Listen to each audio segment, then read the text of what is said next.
ગુજરાત એટીએસને મોટી સફળતા મળી છે. એટીએસે પ્રતિબંધિત આતંકી સંગઠન જૈશ એ મોહમ્મદ સાથે સંકળાયેલા હોવાના આરોપ હેઠળ 8 શંકાસ્પદોની ધરપકડ કરી છે. એટીએસના જણાવ્યા અનુસાર આ શખ્સો પાકિસ્તાની હેન્ડલરના સંપર્કમાં હતા અને ગુજરાતમાં આતંકી સંગઠનને સક્રિય કરવાની દિશામાં કામગીરી કરી રહ્યા હતા. મળેલી બાતમીના આધારે અલગ અલગ ટીમો બનાવી રાજ્યના વિવિધ વિસ્તારોમાં ઓપરેશન હાથ ધરાયું હતું. એટીએસના જણાવ્યા મુજબ ઝડપાયેલા તમામ શંકાસ્પદો બનાસકાંઠા અને પાટણ જિલ્લાના રહેવાસી છે. હાલ તમામની પૂછપરછ ચાલી રહી છે. આ બધાને ખબર છે કે ગુજરાત એટીએસ કન્ટિન્યુઅસલી જે એન્ટી ટેરર એક્ટિવિટી છે, રેડિકલ એલિમેન્ટ્સ છે, આતંકી સંગઠનોથી જોડાયેલા લોકો છે, આને કન્ટિન્યુઅસલી આઈડેન્ટિફાઈ કરવાનો અને પકડવાનું કામ કરતી રહી છે. 2023થી હાલ સુધીમાં લગભગ 3.5 વર્ષની અવધિમાં અમે એક કેસથી પહેલા 10 જુદા જુદા યુએપીએ અને બીએનએસ આઈપીસીમાં કેસીસ કર્યા છે, જે કે ટેરરિસ્ટ એક્ટિવિટી રિલેટેડ હતા, જેની અંદર 30 આરોપીઓ પકડ્યા હતા. આ જ કન્ટિન્યુએશનમાં લાસ્ટ 3.5 વર્ષમાં 11વો કેસ છે, જેમાં 8 આરોપીઓ પકડ્યા છે. ટોટલ 38 આરોપી હાલ સુધી અમે લગભગ 3.5 વર્ષમાં પકડ્યા છે. આ પર્ટિક્યુલર કેસની વાત કરીએ તો થોડાક ટાઈમ પહેલા ગુજરાત એટીએસના ડીવાયએસપી હર્ષ ઉપાધ્યાયને એક બાતમી મળી હતી કે બનાસકાંઠા અને પાટણ અને નિયર બાય એરિયાઝની અંદર થોડા ઘણા એલિમેન્ટ્સ એવા છે જે કે પાકિસ્તાનના ટેરરિસ્ટ ઓર્ગેનાઇઝેશન જૈશ એ મોહમ્મદ થી સંકળાયેલા છે અને અહીંયા એની એક્ટિવિટીઝનો, એની વિચારધારાનો પ્રચાર પ્રસાર કરી રહ્યા છે. આ ઇનપુટને વેરીફાઈ કરવા માટે એટીએસના એસપી શ્રી કે સિદ્ધાર્થના નેતૃત્વમાં એક ટીમ બનાવવામાં આવેલી, જેની અંદર DYSP Harsh Upadhyay, wireless PI DV Rathod, wireless PI Kripal Golatar, wireless PI Manal Shah, wireless PI Mayank Zala, police sub inspector Manish Patel, PSI DV Rawari અને બીજા સ્ટાફ સામેલ રહેલા. આ લોકોએ આ ઇનપુટ્સને વેરીફાઈ કર્યા, ડેવલપ કર્યા, હ્યુમન ઇન્ટ મારફતે, ટેકનિકલ ઇન્ટ મારફતે, અને પરમ દિવસે રાત્રે એ ડિટેલ ઉપર પહોંચ્યા કે લગભગ એ 8 જુદા જુદા માણસો છે જે મૂળ ભાગડ અને આજુબાજુના ગામોના છે અને એ હાલમાં અલગ અલગ જગ્યાઓ પર રહી રહ્યા છે અને એ જૈશ એ મોહમ્મદથી સંકળાયેલા છે. આ લોકોની ઓળખ કરવામાં આવેલી. એના નામ જે છે આપને ખબર છે: અહેમદ, ઇબ્રાહિમ, મુદસ્સિર, જકરિયા દુરાની, મુફ્તી ફૌજાન, મોહમ્મદ અમીન શેરા, મોહમ્મદ સાઉદી, બિલાલ દુરાની. આ બધા લોકોએ આઈડેન્ટિફાઈ કરવામાં આવેલા. આના માટે જુદી જુદી ટીમ બનાવવામાં આવેલી. એ આરોપીમાંથી 3 આરોપી ભાગડ ગામમાં રહેતા હતા. કન્ટિન્યુઅસલી આની લોકેશન ત્યાં જ આવતી હતી. સાથે સાથે 3 જે છે એ ખડિયાસન સિદ્ધપુર પાટણમાં એક મદરસાની અંદર રહેતા હતા. 7વો જે આરોપી છે એ નવસારી ચીખલીમાં એક મદરસામાં રહેતો હતો અને 8વો આરોપી જે પણ મૂળ ભાગડનો છે, લેકિન ઘણા વર્ષોથી એની ફેમિલી દેવાસ એમપી ખાતે જતી રહી છે. આ બધા આરોપીઓને આઈડેન્ટિફાઈ કરીને અમે સિવિલ એડમિનિસ્ટ્રેશનની મદદથી સરકારી પંચોની માંગણી કરી, સરકારી પંચો સાથે રાખ્યા અને એ બધી જગ્યાઓ પર આ લોકોને પકડવા માટે ટીમ્સ રવાના કરી. કાલે સવારે જ્યારે એ રેડ કરતા હતા એ દરમિયાન જે શરૂઆતી ઇન્ફોર્મેશન જે બાબતે મળી હતી કે અહેમદ અને ઇબ્રાહિમ એ બંનેનો લોકેશન મહેસાણા, બનાસકાંઠા, અમદાવાદના હાઈવે ઉપર આવતી હતી. તો એક ટીમ સરકારી પંચો સાથે આ બંનેને ડિટેન કર્યા. એની પાસેથી એક કારમાં મૂવમેન્ટ કરતા હતા, એની પાસેથી ચેકિંગ કરવામાં આવેલો. તો એની પાસે મોબાઈલ ફોન્સમાં ઘણું બધું એવી એવિડન્સ અમને મળી આવેલો, જેનાથી સાફ સાફ ખબર પડતી હતી કે આ લોકોએ જૈશ એ મોહમ્મદથી સંકળાયેલા છે, પાકિસ્તાની હેન્ડલર્સના ઇન્સ્ટ્રક્શન્સ લેવી રહ્યા છે. પાકિસ્તાની હેન્ડલરના કહેવાથી જ અને એ જાતે એની પ્રેરણાથી ઘણો બધો રેડિકલ એલિમેન્ટ્સ એના ગ્રુપમાં પ્રચાર પ્રસાર કરી રહ્યા છે. જૈશ એ મોહમ્મદમાં જોડાવા માટે લોકોને પ્રેરિત કરી રહ્યા છે. આ લોકોની વધારે પૂછપરછ કરવામાં આવેલી તો પણ એ લોકોએ જે એના જે બીજા 6 સાથીઓ છે જે ઓલરેડી આઈડેન્ટિફાઈડ પણ હતા, આ લોકો બાબતના નામ લીધા. પેરેલલી જે ટીમ્સ હતી દરેક જગ્યાથી 6 આરોપીઓને પકડ્યા. કુલ મળીને 8 આરોપીઓની અમે ડિટેન કર્યા. આ લોકો પાસેથી ઘણો બધો એવો સાહિત્ય મળી આવેલ છે જે કે જૈશ એ મોહમ્મદનો છે. એ લોકો આનો ગુજરાતી ટ્રાન્સલેશન પણ કરી રહ્યા હતા તાકી અહીંયા વધારે પ્રચાર પ્રસાર માટે એ લોકો સુધી આની પહોંચ બની શકે. જૈશ એ મોહમ્મદના ફ્લેગ પણ એ લોકોએ હાથથી બનાવ્યા છે. એ બાબતની આ લોકોએ તકરીરો પણ કરતા હતા. જૈશ એ મોહમ્મદ વતી આ લોકોને ફંડિંગ પણ 3 લાખનો મળ્યો હતો અને એને ટાસ્કિંગ મળી હતી કે એક 4-વ્હીલર ગાડી લઈ લેવાની તાકી ફ્યુચરમાં ક્યારે પણ જરૂર પડે કંઈ મુવમેન્ટની આના લોકો આવતા હોય તો એને એ લોકો ફેસિલિટેટ કરી શકે. કુલ મળાઈને એ લોકોએ જૈશે મોહમ્મદ વતી અહીંયા એક દારૂલ ઇસ્લામ ગુજરાત જૈશે મોહમ્મદ નામતો એક નાની તંજીમની સ્થાપના અહીંયા કરી હતી, જેમાં સ્ટાર્ટિંગમાં એ લોકોએ લગભગ 8 આરોપીઓ જે છે એના સભ્યો બન્યા હતા. આ બધા વિરુદ્ધમાં એટીએસમાં લઈને એ લોકો વિરુદ્ધમાં યુએપીએ અને બીએનએસની જુદી જુદી કલમોમાં ઓફેન્સ રજીસ્ટર કરવામાં આવેલ છે અને ડીવાયએસપી એસએલ ચૌધરી એની હાલમાં તપાસ કરી રહ્યા છે અને એ લોકોને કોર્ટમાં પ્રોડ્યુસ કરવાની કામગીરી ચાલી રહી છે.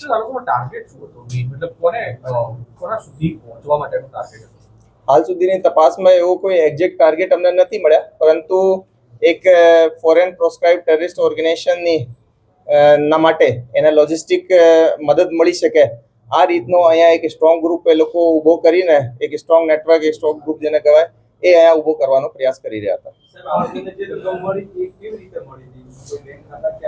એ આપને જે રીતે ઘણા બધા જુદા કેસીસમાં પણ આપણે જોયા છે કે એ લોકોને એ ડેડ ડ્રોપ ના માધ્યમથી એ રકમ મળી હતી.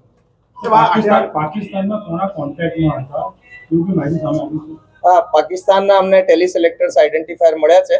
એમાં પ્રારંભિક રીતે એનો પરિચય અબ્દુલ્લા સાહેબ તરીકે એ લોકો લેતા હતા અને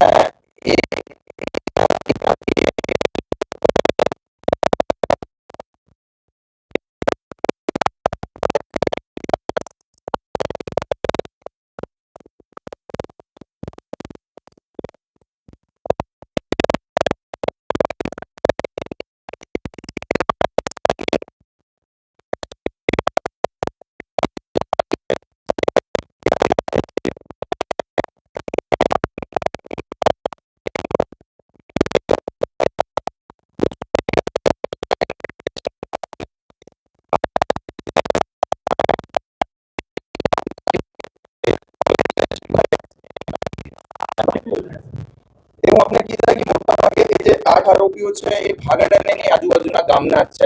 એમાંથી જેમ કે મુદસ્સીર અને બ્રધર છે અને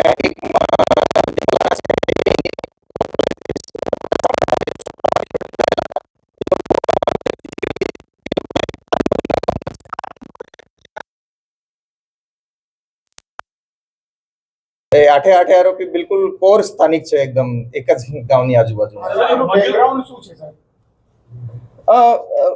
જુદા જુદા બેકગ્રાઉન્ડ છે. મોટા ભાગે તમે જોશો તો ઉંમર 19, 30, 22, 21, 40 આ રીતના છે. મોટા ભાગે પરચુરણ કામગીરી કરવા વાળા મદરસામાં ભણાવતા છોકરાઓ છે અને થોડા ઘણા લેબર વર્ક પણ કરતા હતા. એ મધ્યપ્રદેશથી જે છોકરો પકડાયો છે એ પણ મૂળ ભાગળ ગામનો જ છે. એની ફેમિલી લગભગ 15-20 વર્ષ પહેલા જતી રહી હતી દેવાસ, અને આનો જ એક ભાઈ જે આપણે અહીંયા મદરસાથી પકડ્યો છે એ પણ આનો ભાઈ જ છે જેની ત્યાંથી અટક થઈ છે.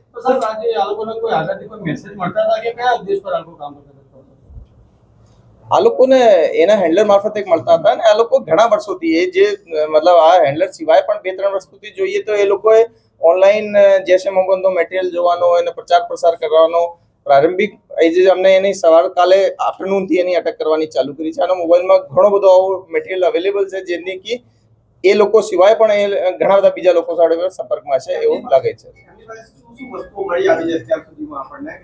અમે આની પાસેથી ફોન્સ કબજે કર્યા છે, લેટર્સ કબજે કર્યા છે, લિટરેચર કબજે કર્યો છે, આની હેન્ડરાઇટિંગમાં જે ટ્રાન્સલેશન એ લોકો કરતા હતા એ કબજે કર્યા છે.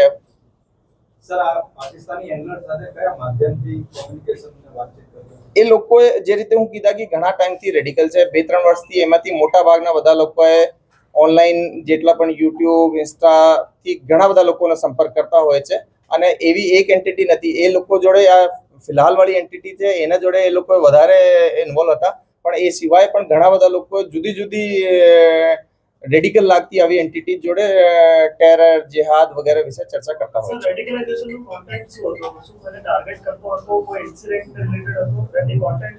નહીં, એ લોકોએ મસૂદ અઝહરથી બહુ વધારે પ્રભાવિત હતા, જે જૈશે મોહમ્મદનો હેડ છે, અને એના ઘણા બધા વિડીયોઝ, એના બયાનો એ બધું સાંભળતા હતા. અગાઉ પણ આવી રીતે એટીએસની કાર્યવાહી થઈ છે ને તેમાં પણ સોશિયલ મીડિયા મારફતે આવી રીતે આતંકવાદી વિચારધારા ફેલાવતા ઘણા બધા આતંકીઓને પકડવામાં પણ આવ્યા છે. આ લોકોને એની સાથે કોઈ પણ પ્રકારના સંપર્ક હોઈ શકે? પહેલાના કેસીસની અમારી જે ઇન્વેસ્ટિગેશન છે એમાં આ લોકોનો ડાયરેક્ટ કોઈ ઇન્વોલ્વમેન્ટ આ લોકો જોડે મળ્યા હોય એવું કંઈ આવ્યું નહીં. ગુજરાત સિવાય બીજા શહેરો પર કોન્ટ્રાક્ટ હતા અને પ્રચાર પ્રસાર કરતા હતા સોશિયલ મીડિયાના માધ્યમથી તો રીચ કેટલી હતી? એ હાલ સુધી એ લોકોનો જે રીતનો એમો હતો કે એ લોકોએ જ્યાં સુધી કોઈ માણસને ડાયરેક્ટલી નહીં ઓળખે અને એ લોકો પર એના કમ્પ્લીટ વિશ્વાસ ના હોય કે એ કોઈ પોલીસનો બાતમીદાર થઈ શકે, એવો કોર ગ્રુપ વાળા લોકોને જ બાયા આપીને, જેને આપણે કહીએ છીએ દાવત આપીને, આમંત્રણ આપીને ઓર્ગેનાઇઝેશનમાં સામેલ રાખતા હતા, એને જ ગ્રુપમાં એડ કરતા હતા. કોઈ પણ એવા માણસ જેને ઉપર એને કમ્પ્લીટ ભરોસો ના હોય કે આ જેહાદના પ્રતિ જજ્બો રાખે છે, એવા કોઈ માણસને પણ એ લોકો બાયત દાવા નહીં આપતા હતા. છેલ્લા કેટલા સમયથી આ રીતે ચાલુ કર્યું હતું પ્રવૃત્તિ કરવાનું ને ક્યારથી આ લોકો કરતા હતા? એમાં આ લોકો 8 આરોપીઓ છે. દરેક માણસની જે પ્રેઝન્સ છે સોશિયલ મીડિયા ઉપર કે રેડિકલ લાઈન ઉપર જવાની આ સમયાવધિ અલગ અલગ છે. સાહેબ, આરોપીઓ જે છે એ ઇન્ડિયન નંબર યુઝ કરતા હતા કે અન્ય કોઈ કન્ટ્રીના નંબરથી એકબીજાના સંપર્કમાં હતા? નહીં, આ લોકો ઇન્ડિયન નંબર યુઝ કરી રહ્યા છે. હાલ સુધી એમને જેટલા નંબર સીઝ કર્યા છે નહીં, હાલ સુધી એટલી હિસ્ટ્રી ઉપર તો અમે નથી કરી શક્યા. નહીં, હું લીડ કોણ કરતું હતું? આ કીધા કે આ જે છે એની અંદર જે અહેમદ અને ઇબ્રાહિમ છે એ દોનો બંને મતલબ મેન આ લોકો એ પૂરા ગ્રુપના આયાના લીડર કહી શકાય એવા માણસો. સાહેબ, આ લોકો આટલા ટાઈમથી આ કરતા હતા, રથયાત્રા આવી રહી છે, આ લોકોને એમાં કોઈ પ્લાન કે એ બધું મુલાકાત લીધી?